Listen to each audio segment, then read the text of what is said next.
Hello, everybody. Jim Feist in Las Vegas, coming off an exciting NBA weekend. Had 6 plays in the NBA on Saturday and Sunday. Won 5 of them. That's right, 5. 5 out of 6. One loser, the Lakers. I didn't expect to see that kind of effort from the Lakers, but let's talk about the winners. Oklahoma City Thunder killed it. Cleveland Cavs killed it. These weren't all my plays. I wasn't on all these, but I'm just going over a review of what's happening here. Boston Celtics killed it. All 3 big favorites covered. I guarantee you the bookmakers are not happy when they see the chalk keep coming down the pike, winning like that. However, we got to the Houston game with the Warriors. Very close line. Everybody's talking about how the youth of Houston, they're physical, they're strong, they got the number 2 seed. They're actually playing the Warriors, and the Warriors are actually favored. Well, that's a little crazy, right? But the Warriors went in there. Steph goes crazy. Playoff Jimmy goes crazy. They come away with the victory. Congratulations to the Warriors. I don't think I like the Warriors. I really do. But I think they're aging, and I think they're going to have trouble going forward with the younger teams that have a little bit more depth. They don't have a lot of depth, and that bothers me about them. So going forward, we still have the 3 big teams in the NBA that are very powerful: the Thunder, the Cavaliers, and the Celtics. Yeah, we're going to have some teams that are going to bounce back. Let's talk about the Pistons and the Knicks. For 3+ quarters, the Pistons looked like they were going to win that game. Then, all of a sudden, the Knicks take off 21 straight points, and that turned this whole thing around. Laying 7, they win by 10, they cover the spread. It looked like the Pistons were the right side when you were watching the game. You would never think it was going to reverse like that. However, the Pistons are young. They don't have a lot of pedigree. They haven't been in the playoffs, but I think they learned a lot from that game.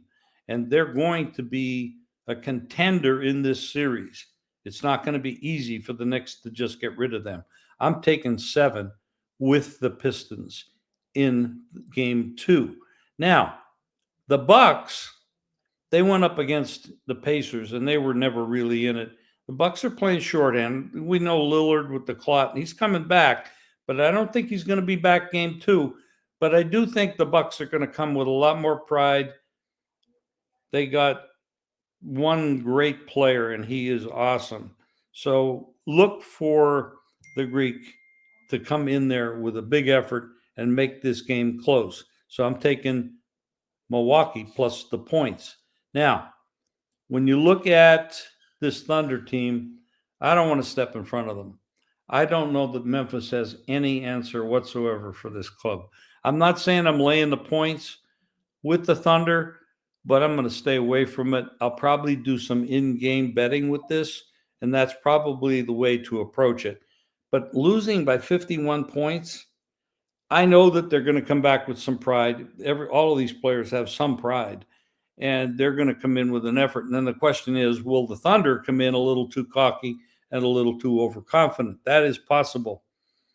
Now, Minnesota Timberwolves. What are you going to do with the Minnesota Timberwolves? They look very good against the Lakers. Do the Lakers have an answer? They really don't have a center that can compete. They do have some players. LeBron's amazing. Luka's amazing. They got some other players, Reeves, et cetera, et cetera. They got a young coach. I don't know. I'm not thrilled with laying 6.5.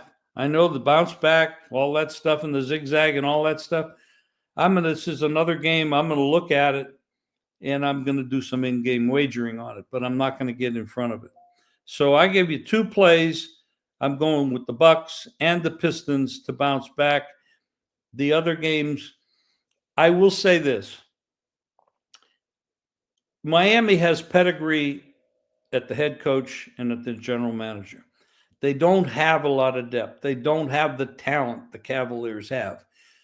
But if you're taking big double digits with Miami in a spot like this, I think I'm going to have to be on Miami in this game. The Heat plus double digits is a play. So there's 3 plays that I'm going to be betting. And I give them to you. And if anytime I give out a play, I bet it. And I bet substantial money on it. So it's serious. I want to win and I want you to win. So that's it for today's recap and look ahead in the NBA. We'll be back here with more videos, and make sure you go to youtube.com, Proline TV, for the best sports content. Greg puts it together. He's our producer, puts it all together, manages the whole thing. It's awesome. Proline TV on youtube.com, and at jimfeist.com, you can buy the packages for the NBA and baseball as well. So everything on YouTube TV is free. That's youtube.com, Proline TV. So I get that right. We'll talk to you next time.